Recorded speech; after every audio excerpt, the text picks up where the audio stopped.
नमस्कार विद्यार्थी मित्रांनो, तुमचं स्वागत आहे माझ्या YouTube channel maths academy by Sudhir मध्ये, जिथे तुम्हाला प्रत्येक प्रॉब्लेमचं सोल्युशन मिळेल साध्या सोप्या सरळ मराठी भाषेमध्ये. मित्रांनो, आजच्या व्हिडिओ लेक्चरमध्ये आपण स्टडी करणार आहोत कॉम्प्लेक्स नंबरचे रूट्स कसे कॅल्क्युलेट करायचे आणि त्याच्यावरचं एक महत्त्वाचं एक्झाम्पल जे बऱ्याच वेळेला बोर्ड एक्झाम मध्ये 6 मार्क्ससाठी विचारलं जातं. ठीक आहे, सो आपण डायरेक्टली जाऊया एक्झाम्पल कडे. कुठलं एक्झाम्पल आपण आज सोडवणार आहे बघा. Find all the values of 1 by 2 plus I root 3 by 2 raised to 3 by 4 and then show that their continued product is unity. हे एक्झाम्पल जून 24 आणि जानेवारी 26 च्या बोर्ड एक्झाम मध्ये 6 मार्क्स साठी विचारलेलं आहे आणि याच प्रकारचे बरेचसे एक्झाम्पल एक्झाम मध्ये रिपीटेटिव्हली विचारले जातात. ठीक आहे, मग आता इथं काय करायचं आहे बघा. आपल्याला एक कॉम्प्लेक्स नंबर दिलाय 1 by 2 plus I root 3 by 2. याच्या सगळ्या व्हॅल्यूज म्हणजेच रूट्स कॅल्क्युलेट करायचे आहेत आणि नंतर काय प्रूव्ह करायचं आहे, त्या रूट्सचा जर मी प्रोडक्ट घेतला तर तो 1 येतो, युनिटी म्हणजे 1 येतो, हे आपल्याला प्रूव्ह करायचं आहे. ठीक आहे, मग आता या कॉम्प्लेक्स नंबरला किती रूट्स असणार आहेत हे आपल्याला त्याची पॉवर बघितल्यावरती लक्षात येतं.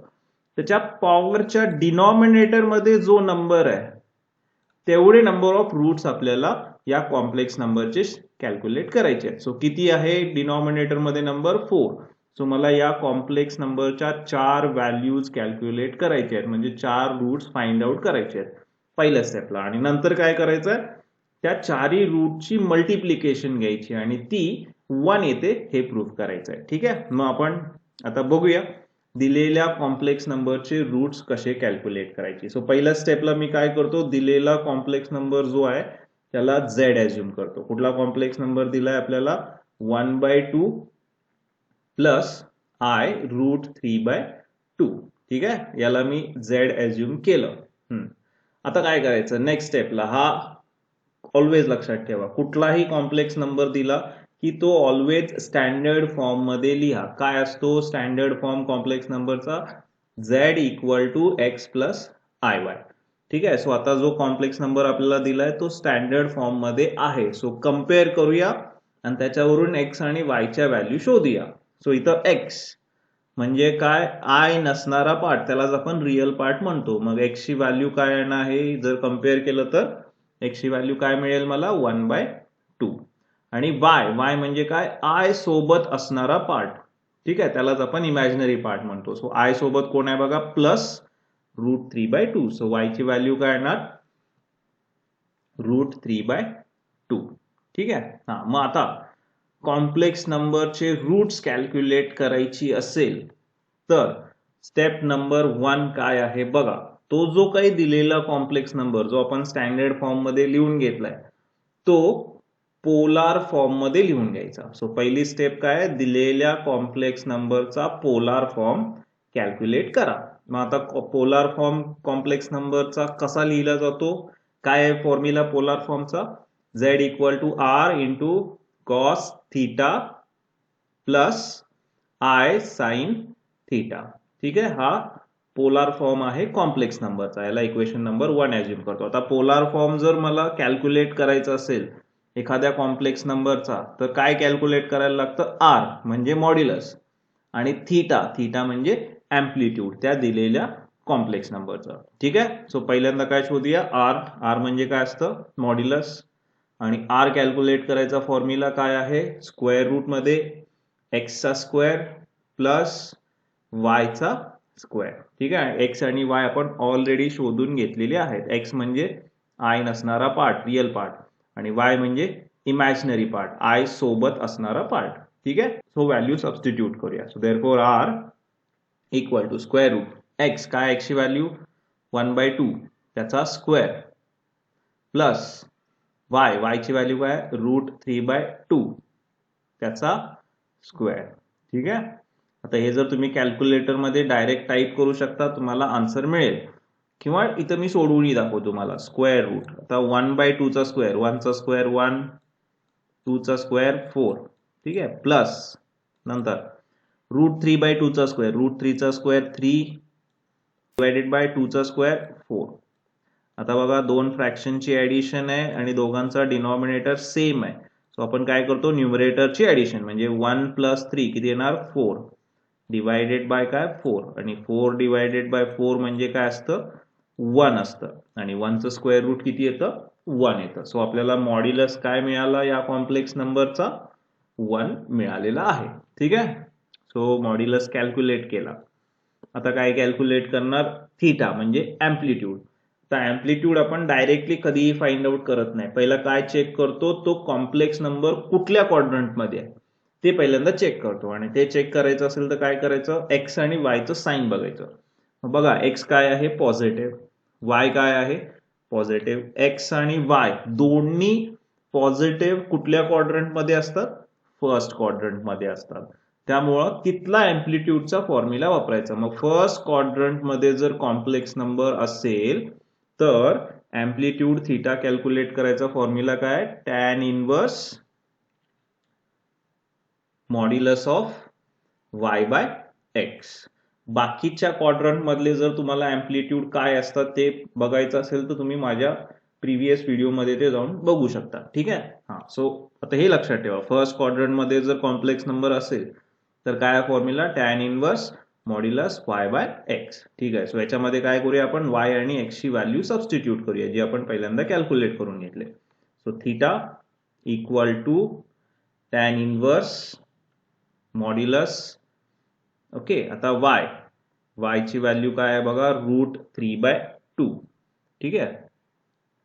डिवायडेड बाय नंतर कोणाची व्हॅल्यू, एक्स ची व्हॅल्यू काय आहे 1/2. ठीक आहे.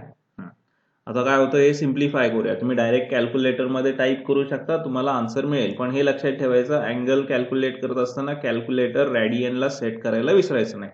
ठीक आहे. तर जर ऑब्झर्व केलं तर काय होतं, 2 आणि 2 काय होतो कॅन्सल होतो. आणि आता टाईप करा √3/1 म्हणजे मला माहिती आहे काय असणार √3. सो काय टाईप करणार मी, टॅन इनवर्स √3. हे टाईप केलं की तुम्हाला कॅल्क्युलेटर वरती अँगल मिळेल. So theta equal to, okay, tan inverse √3चा आन्सर काय असतं 60 डिग्री, म्हणजे रॅडियन मध्ये काय असतो तो π/3 रॅडियन. सो आपल्याला अँप्लिट्यूड थीटा मिळाला या कॉम्प्लेक्स नंबर 1/2 + i√3/2 चा. तो किती आला π/3. डायरेक्ट कॅल्क्युलेटर मध्ये तुम्ही टाईप करून आन्सर कॅल्क्युलेट करू शकता, अलाउड आहे. ठीक आहे. सो मॉड्युलस आणि अँप्लिट्यूड मिळाला. आता आपली पहिली स्टेप कंप्लीट करूया. काय आहे ती, या कॉम्प्लेक्स नंबरचा पोलार फॉर्म लिहूया. ठीक आहे. काय करणार, आर आणि थीटाची व्हॅल्यू इक्वेशन 1 मध्ये सबस्टिट्यूट करणार. ठीक आहे. ओके, आता बघूया, सबस्टिट्यूट करूया. देअरफॉर झेड म्हणजे आपला काय कॉम्प्लेक्स नंबर काय आहे तो 1/2 + i√3/2 इक्वल टू आर ची व्हॅल्यू 1 इंटू कॉस थीटाची व्हॅल्यू π/3 + i साइन परत थीटाची व्हॅल्यू काय π/3. सो जो आपल्याला कॉम्प्लेक्स नंबर 1/2 + i√3/2 दिला होता त्याचा हा पोलार फॉर्म आपल्याला मिळाला. आता याच्यामध्ये एक सिम्प्लिफिकेशन पॉसिबल आहे. काय सिम्प्लिफिकेशन पॉसिबल आहे, 1 ने कुठल्याही नंबरला मल्टिप्लाय करा, परत आपल्याला काय मिळतं, तोच नंबर मिळतो. म्हणजे काय येणार 1/2 + i√3/2 या कॉम्प्लेक्स नंबरचा पोलार फॉर्म काय येणार cos π/3 + i sin π/3. ठीक आहे. सो पहिली स्टेप आपण कंप्लीट केली, रूट्स कॅल्क्युलेट करायची. काय, दिलेला कॉम्प्लेक्स नंबर पोलार फॉर्म मध्ये लिहून घेतला. ठीक आहे. आता दुसरी स्टेप काय आहे बघूया. सेकंड स्टेपला आपल्याला काय करायचं, आपला जो अँगल आलाय थीटा तो रिप्लेस करायचा आहे कशाने, 2nπ + थीटाने. सो जो काही अँप्लिट्यूड आलाय आपला तो चेंज करायचा आहे कशाने, 2nπ + थीटाने. ठीक आहे. सो थीटा म्हणजे काय π/3, त्याच्या जागी मी काय लिहिणार 2nπ + π/3. ठीक आहे. जो काय अँप्लिट्यूड आलाय त्याच्यामध्ये 2nπ ऍड करायचा आणि तो सोडवून आपण थीटाच्या जागी रिप्लेस करणार. ठीक आहे. मग बघा π/3 च्या जागी मी काय लिहिणार इक्वल टू, आता इथं दोन फ्रॅक्शनची ऍडिशन आहे आणि आपल्याला माहिती आहे दोन फ्रॅक्शनची ऍडिशन आपण कशी सोडवतो, क्रॉस मल्टिप्लिकेशन. सो काय करणार 2nπ कोणाला मल्टिप्लाय करणार 3 ला, मग 2nπ × 3 किती 6nπ, मिडल साइन प्लस आहे तसं. आता काय करायचं, हा जो पाय आहे तो 2nπ च्या डिनॉमिनेटरला मल्टिप्लाय करायचा. सो π × 1 म्हणजे काय पाय डिवायडेड बाय डिनॉमिनेटरची मल्टिप्लिकेशन डिनॉमिनेटरला. सो 1 × 3 किती 3. ठीक आहे. सो सेकंड स्टेप आपण कंप्लीट केली. काय, जो काय आपला अँप्लिट्यूड आला होता काय π/3 त्याच्या जागी काय लिहिलं 2nπ प्लस π/3 आणि ते सोडवल्यावरती मला काय मिळालं 6nπ प्लस π डिवाइड बाय 3. ठीक आहे. सो आता हे चेंज करूया आपण. जो काय आपला पोलार फॉर्म आलाय त्याच्यामध्ये π/3 च्या जागी हे रिप्लेस करूया. सो काय येणार मग 1/2 हा आपला कॉम्प्लेक्स नंबर आहे plus i√3/2 equal to cos π/3 च्या जागी काय लिहिणार 6nπ plus π divide by 3 plus i sine same तोच अँगल π/3 च्या जागी काय ना 6nπ plus π divide by 3. Okay. So second step पण आपण कंप्लीट केली. कॉम्प्लेक्स नंबर मधला अँप्लिट्यूड थीटा चेंज केला 2nπ प्लस थीटाने. ठीक आहे. आता काय करायचं, आता नेक्स्ट स्टेपला काय करायचं, आपला कॉम्प्लेक्स नंबरची पॉवर काय आहे बघा 3/4. सो दोन्ही साइडची पॉवर आपण 3/4 ने रेज करणार. ठीक आहे. सो अँप्लिट्यूड चेंज केल्यानंतर जो काही आलाय पोलार फॉर्म त्यामध्ये आता काय करायचं, रिक्वायर्ड पॉवर जी आहे ती आपण आता त्यांना देणार आहे. सो काय पॉवर आहे आपली 3/4. सो दोन्ही साइड आपण पॉवर रेज करणार 3/4 ने. म्हणजे काय येणार 1/2 प्लस i√3/2 इक्वल टू हे आहे. आता याची पॉवर आपण काय करणार आहे, रेज करणार आहे 3/4 ने. सो पहिला लेफ्टची पॉवर 3/4, राईटची पॉवर 3/4 ने रेज करा. ठीक आहे. आता नेक्स्ट स्टेप, पुढची स्टेप, तिसरी स्टेप काय असते, पॉवर रेज केल्यानंतर जे काय आलंय त्याला काय अप्लाय करा, डी मोवियर्स थेरम अप्लाय करा. मग आता हा डी मोवियर्स थेरम काय असतो, cos theta plus I sin theta raised to n is equals to cos n theta plus I sin n theta. Simple आहे. काय करायचंय, जो काही कॉम्प्लेक्स नंबर पोलार फॉर्म मध्ये आहे त्याची जी काही पॉवर आहे ती काय करायची, आतमध्ये थीटाला मल्टिप्लाय करायचे. एवढा सिंपल डी मोवियस थेरम आहे. ठीक आहे. म्हणजे काय आलंय बाबा, कॉस थीटाला एन ने मल्टिप्लाय केल्यावर काय होणार n theta plus I sine परत थीटाला एन ने मल्टिप्लाय केल्यावर काय होणार एन थीटा. आणि हा डी मोवियस थेरम आपण अप्लाय कधी करू शकतो, कॉम्प्लेक्स नंबर पोलार फॉर्म मध्ये पाहिजे आणि जे काही फंक्शन आहे ते पॉवर फंक्शन पाहिजे. ठीक आहे. सो इथं दोन्ही अप्लाय होते. मग आता अप्लाय करूया डी मोवियस थेरम. आता हा लेफ्ट हँड साइडला जो कॉम्प्लेक्स नंबर आहे त्याला मी झेड एज्युम करतो. ठीक आहे. झेड इक्वल टू, आता काय करणार आहे मी, हा जो आपला पॉवर आहे 3/4 हा काय करणार, आतमधल्या अँप्लिट्यूड्सना मल्टिप्लाय करणार. म्हणजे हा 3/4 कोणाला मल्टिप्लाय करणार मी, या amplitude 6nπ plus π divide by 3 ला. सिमिलरली इथं पण मल्टिप्लाय करणार. ठीक आहे. So 1/2 plus i√3/2 raise to 3/4 ला मी झेड एज्युम करतो आणि अँप्लिट्यूडला हा पॉवर मल्टिप्लाय करतो. सो कॉस काय ना 3/4 इंटू काय येणार angle 6nπ plus π divide by 3 plus I sine same तेच परत अँप्लिट्यूडला कशाने मल्टिप्लाय करणार 3/4 इंटू जो काय अँप्लिट्यूड आहे तो 6nπ प्लस π डिवाइड बाय 3. ठीक आहे. लक्षात आलं डी मोवियस थेरम एकदम सिंपल. जो काही पॉवर आहे तो आतमध्ये थीटाला मल्टिप्लाय करायचा. ठीक आहे. आता हे सोडवूया. काय सोडवणार मी आता, हा 3 न्यूमरेटरला मल्टिप्लाय करणार, 4 डिनॉमिनेटरला. इथं जो अँगल येतो तोच साइनचा असतो हे लक्षात ठेवा. मग काय येणार झेड इक्वल टू कॉस, आता 3 मल्टिप्लाय करूया या दोघांना न्यूमरेटरला, 3 इंटू 6nπ म्हणजे काय 18nπ प्लस 3 इंटू पाय म्हणजे काय 3π आणि डिवाइडेड बाय 4 डिनॉमिनेटरला मल्टिप्लाय करू, 4 इंटू 3 किती 12. ठीक आहे. आणि पुढे हाच अँगल येणार फक्त साइनच्या फॉर्म मध्ये. सो काय येणार प्लस आय साइन आणि अँगल काय येणार प्लस आय साइन आणि अँगल काय येणार तोच 18nπ प्लस 3π डिवाइड बाय 12. ठीक आहे. तेच मल्टिप्लाय केले 3 इंटू 6 18nπ 3 इंटू पाय 3π आणि डिवाइडेड बाय 4 इंटू 3 12. ठीक आहे. तिसरी स्टेप पण आपण कंप्लीट केली. जो काही कॉम्प्लेक्स नंबर आला पॉवर फॉर्म मध्ये त्याला डी मोवियस थेरम अप्लाय केला. जी काही पॉवर आहे ती आतमधल्या अँप्लिट्यूडला मल्टिप्लाय केली. आता याला काय आपण अज्युम करायचं इक्वेशन नंबर 2. ओके. आता रूट्स कॅल्क्युलेट करायची शेवटची स्टेप किती रूट्स आपल्याला मिळणार आहेत? 4 रूट्स मिळणार आहेत या कॉम्प्लेक्स नंबरचे 1/2 प्लस आय रूट 3/2 चे. मग ते कसे कॅल्क्युलेट करायचे? By putting. आता काय करायचं बघा, चौथ्या स्टेपला आपल्याला काय करायचंय, जे इक्वेशन 2 मिळाले डी मोवियर्स थेरम अप्लाय केल्यानंतर त्यामध्ये एनच्या जागी काय सबस्टिट्यूट करायचं? 0, 1, 2, 3, 4 अँड सो ऑन. कधीपर्यंत? जेवढे रूट्स आहेत तेवढ्या एनच्या व्हॅल्यू सबस्टिट्यूट करायचे. आता इथं आपल्याकडे रूट्स किती आहेत? 4 आहेत. म्हणजे एनच्या मी 4 व्हॅल्यू सबस्टिट्यूट करणार. कुठल्या? 0, 1, 2 आणि 3. ठीक आहे. सो या 4 व्हॅल्यू साठी आपल्याला या कॉम्प्लेक्स नंबरचे 4 रूट्स मिळणार आहेत, म्हणजे 4 व्हॅल्यूज मिळणार आहेत. ठीक आहे. मग आता पहिली रूट कॅल्क्युलेट करूया. मग काय करणार त्याच्यासाठी? या इक्वेशन 2 मध्ये जिथं जिथं एन आहे तिथं काय सबस्टिट्यूट करणार? 0. ठीक आहे. मग करूया सबस्टिट्यूट. एनच्या जागी 0. ओके.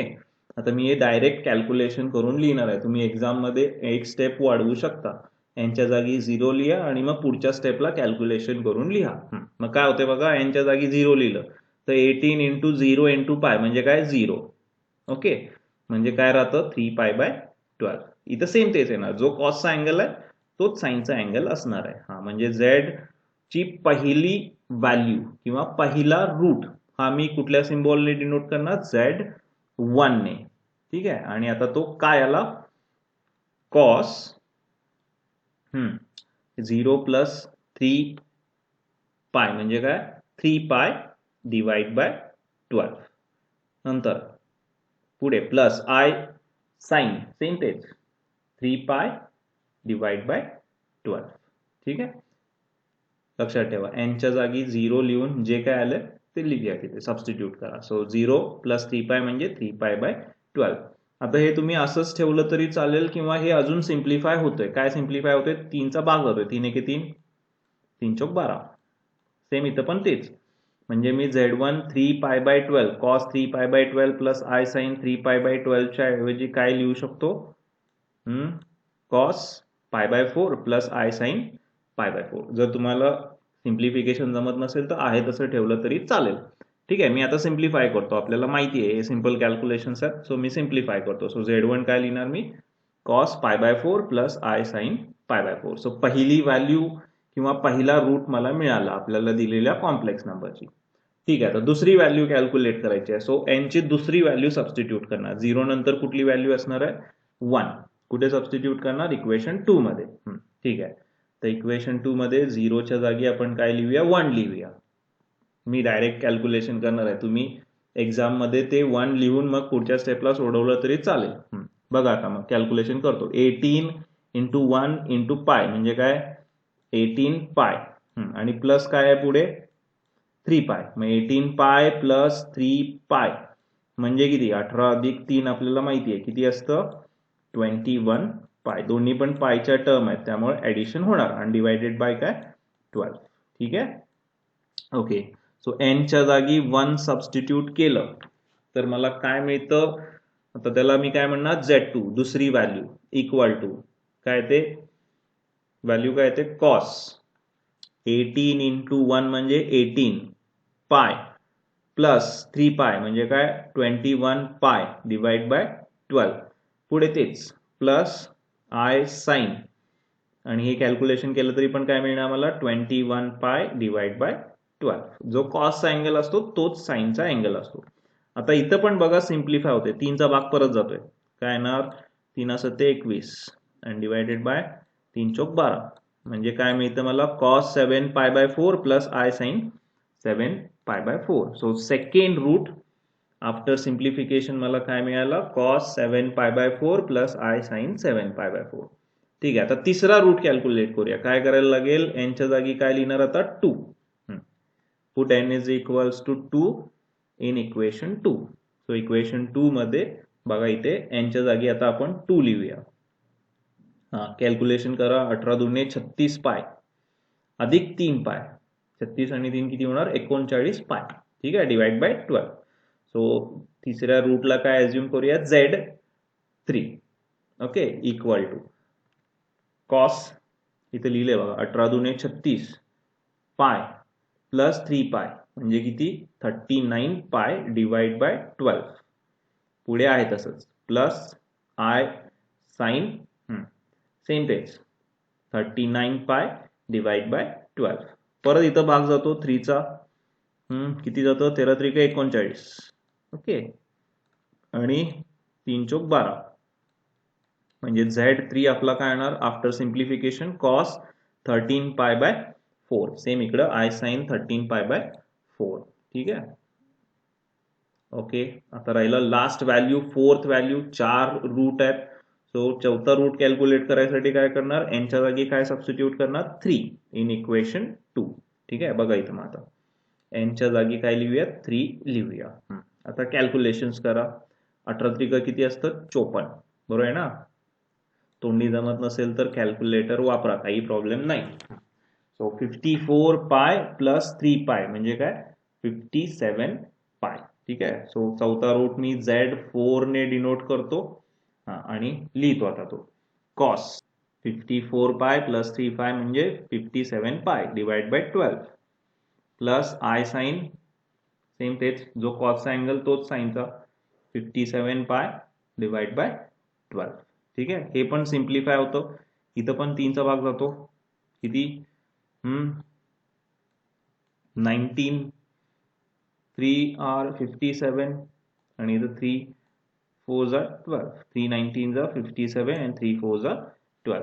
ओके सेम इथं पण तेच येणार. ओके जर तुम्हाला सिम्प्लिफाय करायला जमत असेल तर करा अदरवाइज आहे तसं ठेवलं तरी चालेल. ओके सो Z4 म्हणजे फोर्थ व्हॅल्यू ऑफ Z आली cos 19 पाय बाय 4 प्लस आय साइन 19 पाय बाय 4. सो इथं आपला फर्स्ट पार्ट कंप्लीट झाला. काय या दिलेल्या कॉम्प्लेक्स नंबरच्या आपण चारही व्हॅल्यू कॅल्क्युलेट केल्या. ठीक आहे. Z1 cos pi by 4 plus I sine pi by 4. Z2 cos 7 पाय बाय 4 प्लस आय 7 पाय by 4. Z3 cos 13 pi by 4 plus I sine 13 pi by 4 आणि Z4 cos 19 पाय बाय 4 प्लस आय साइन 19 पाय by 4. कधी कधी example मध्ये फक्त 4 values calculate करा असं सुद्धा म्हटलं जातं 6 मार्कासाठी. ठीक आहे. सो एवढं सिंपल आहे roots of complex number calculate करणं. इथं रूट्सचा पार्ट संपतो. आता आपल्याला एक्झाम्पल मध्ये अजून पुढे सोडवायचं आहे. काय सोडवायचं आहे आता हे जे काही 4 रूट्स आलेत 4 व्हॅल्यूज आलेत त्यांचा कंटिन्यूड प्रोडक्ट घ्यायचा आहे आणि तो युनिटी म्हणजे 1 येते हे प्रूव्ह करायचं आहे. ठीक आहे. आता आपण नेक्स्ट पार्ट कंप्लीट करूया.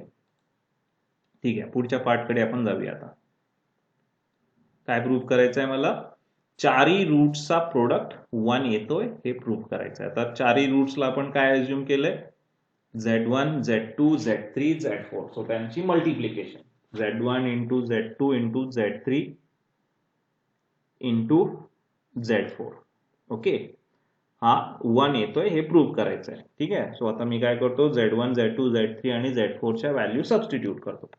Z1 ची व्हॅल्यू काय cos pi by 4 plus I sine pi by 4 into Z2 ची व्हॅल्यू काय cos 7 पाय बाय 4 प्लस आय साइन 7 पाय बाय 4 इंटू आता कोणाची व्हॅल्यू Z3 ची व्हॅल्यू काय आहे cos 13 pi by 4 plus I sine 13 pi by 4 into Z4 ची व्हॅल्यू काय आहे cos 19 पाय बाय 4 प्लस आय साइन 19 पाय बाय 4. ठीक आहे.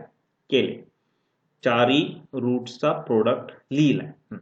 आता आपण एक फॉर्म्युला वापरणार किंवा प्रॉपर्टी आहे ही कॉम्प्लेक्स नंबरची. 2 किंवा 2 पेक्षा जास्त कॉम्प्लेक्स नंबर जे पोलार फॉर्म मध्ये आहेत त्यांची जर मल्टिप्लिकेशन आली तर ती कशी सोडवायची बघा लक्ष द्या. 2 कॉम्प्लेक्स नंबर पोलार फॉर्म मध्ये आहेत त्यांची मल्टिप्लिकेशन कशी सोडवायची आहे तर काय करायचं आहे जे काही अँगल्स आहेत त्या कॉम्प्लेक्स नंबरचे त्यांची ऍडिशन घ्यायची आहे आपल्याला. म्हणजे काय येणार cos थीटा प्लस फाय. आणखी एक अँगल आला असता तो theta plus phi plus alpha असं लिहिलं असतं. ठीक आहे. So cos theta plus phi plus I sine same तेच थीटा प्लस फाय. ठीक आहे.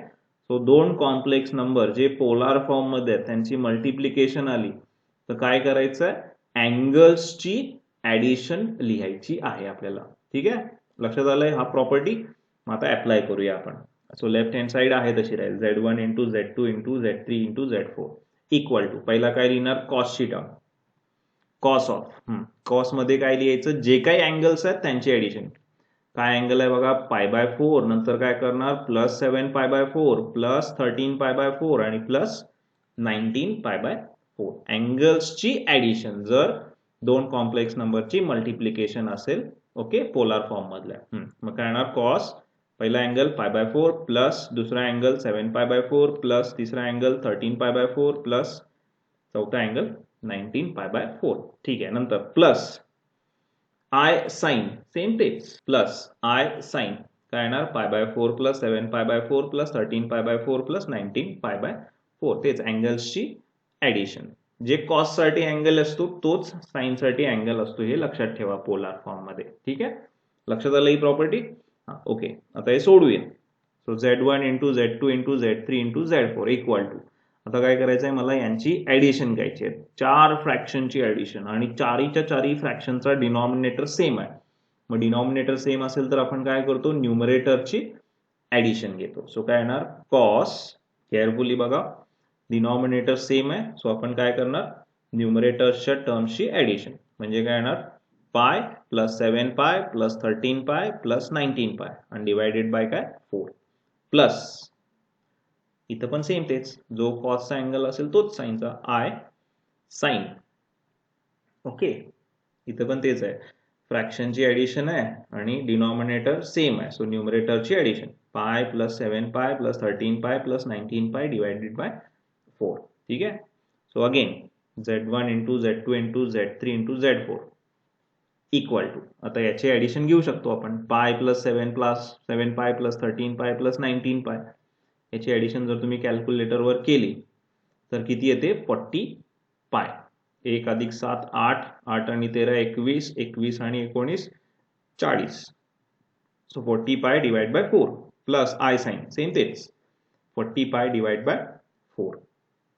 ठीक आहे, आता सिम्प्लिफाय होतोय, 4चा भाग जातोय, 4 के 4, 4 40, 4 10 40. ठीक आहे, सेम इथं पण तेच, जो कॉसचा अँगल असेल तोच साइनचा अँगल येतो. सो म्हणून काय येणार परत, Z1 into Z2 into Z3 into Z4 equal to काय मिळणार मला, कॉस 10π प्लस आय साइन 10π. ठीक आहे, लक्षात आलं इथंपर्यंत, काही प्रॉब्लेम नाही, एकदम सिंपल आहे. ओके, लास्ट पार्ट आता आपला राहिलेला आहे. Okay, again Z1 into Z2 into Z3 into Z4 is equals to, आता कॉस 10π याची व्हॅल्यू जर तुम्ही कॅल्क्युलेटरवर डायरेक्ट कॅल्क्युलेट केली तरी चालतंय, फक्त लक्षात ठेवा कॅल्क्युलेटर रॅडियनला सेट असला पाहिजे. मी आता तुम्हाला फॉर्म्युला पण सांगतोय.